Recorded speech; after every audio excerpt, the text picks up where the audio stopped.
All the viewers. आज हम लोग देखेंगे विस्कोसिटी क्या होती है। हम लोग जानेंगे कि विस्कोसिटी किस टाइप की प्रॉपर्टी है और साथ में इसके यूनिट्स क्या होती हैं। So let's start with the lecture. सबसे पहले हम लोग देखते हैं विस्कोसिटी की डेफिनेशन। तो अगर हम लोग डेफिनेशन की बात करते हैं तो firstly it is a property of a fluid.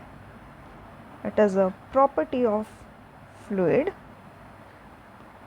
तो किसी भी द्रव्य का ये एक गुण है। किस टाइप का गुण है? It offers resistance to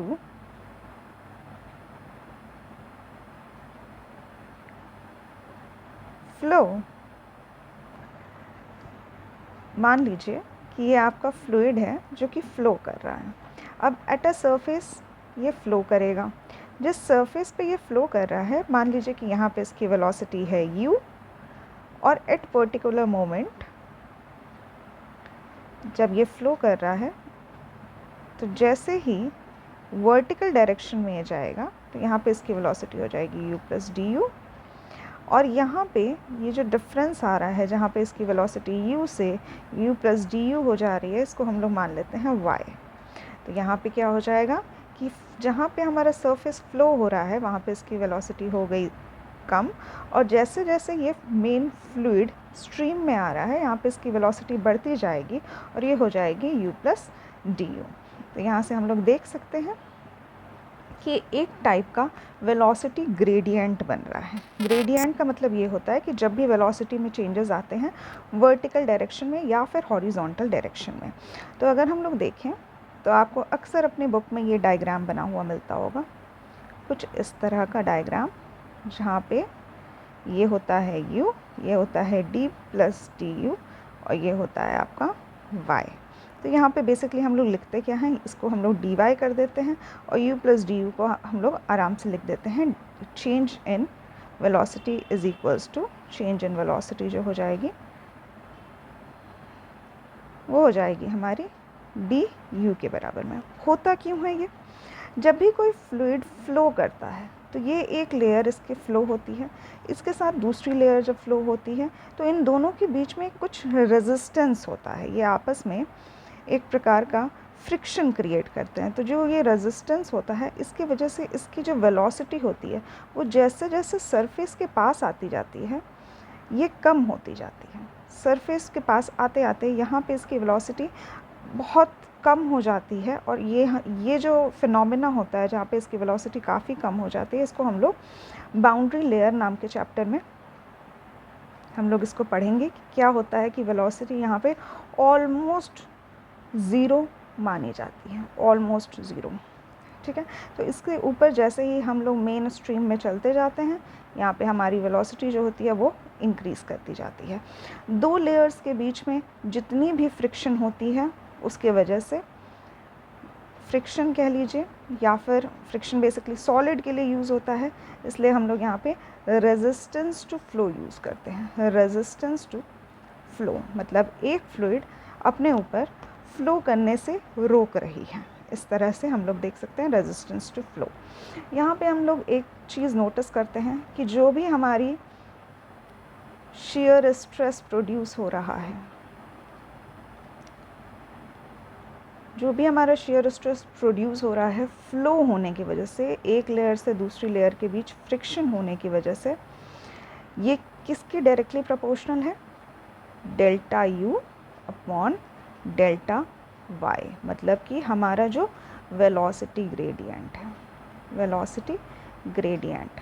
अब यहाँ पे एक बात जो हमने अक्सर पढ़ी है कि shear stress is directly proportional to what?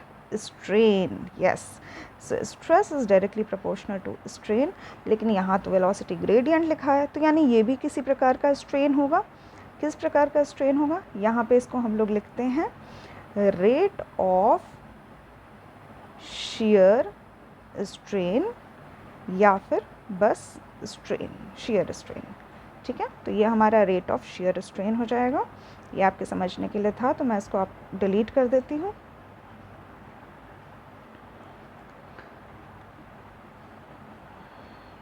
ये डिलीट हो गया। shear स्ट्रेस लिखते कैसे हैं? shear स्ट्रेस लिखने के लिए हम लिखेंगे tau. Tau is directly proportional to d u upon d y, जहाँ पे u क्या है, हमारी वेलोसिटी है, और y जो है वो हमारा y एक्सिस पे जितना डिस्टेंस हमने ट्रैवल किया वो है। ठीक है, यहाँ की वेलोसिटी u और ये है y। अब बिकॉज़ यहाँ के प्रोपोर्शनैलिटी का साइन लगा है, तो इसको हम लोग चेंज कैसे करेंगे, तो इसलिए हम लोग एक प्रोपोर्शनैलिटी कांस्टेंट लिखेंगे, यानी कि tau is equals to mu du by dy। Now what is this mu, तो यहाँ पे ये जो म्यू है यही है हमारा coefficient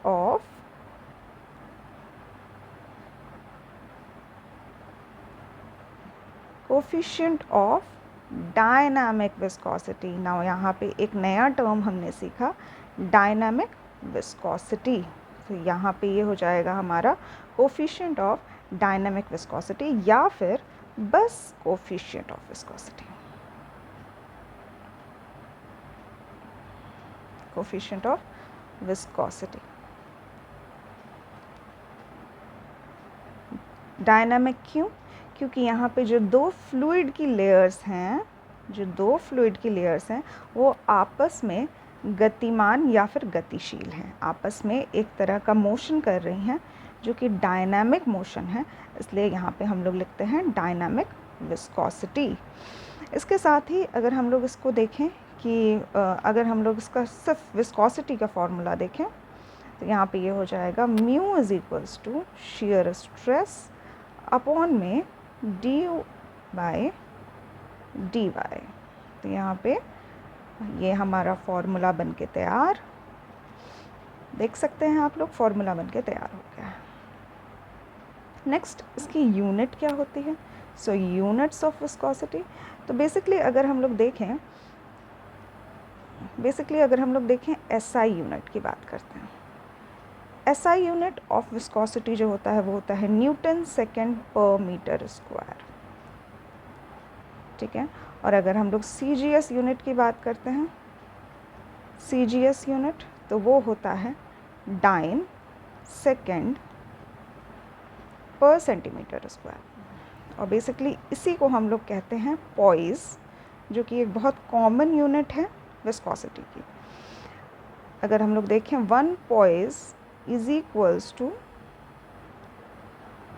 0.1 newton second per metre square. तो जब भी हम लोगों को कन्वर्जन करना होता है तो 1 poise is equals to 0.1 newton second per metre square, ये हो जाएगा।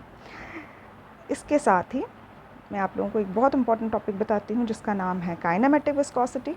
अगेन ये भी एक तरह की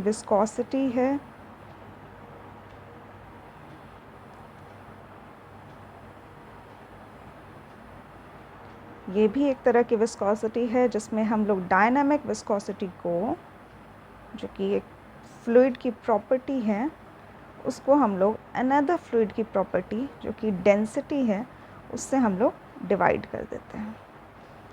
तो जब हम लोग इसको डिवाइड करते हैं तो हमारे पास एक नया टर्म आ जाता है काइनेमेटिक विस्कोसिटी। ये कोई बहुत इम्पॉर्टेंट चीज़ नहीं है। अगर हम लोगों को डायनामिक विस्कोसिटी पता है, डेंसिटी पता है, तो हम लोग ईजिली कैलकुलेट कर सकते हैं काइनेमेटिक विस्कोसिटी। समटाइम्स क्वेश्चन में दिया रहता है काइनेमेटिक विस्कोसिटी, तो अगर हम लोगों को ये दिया हुआ है तो बस simply multiply it with density and you will get a dynamic viscosity.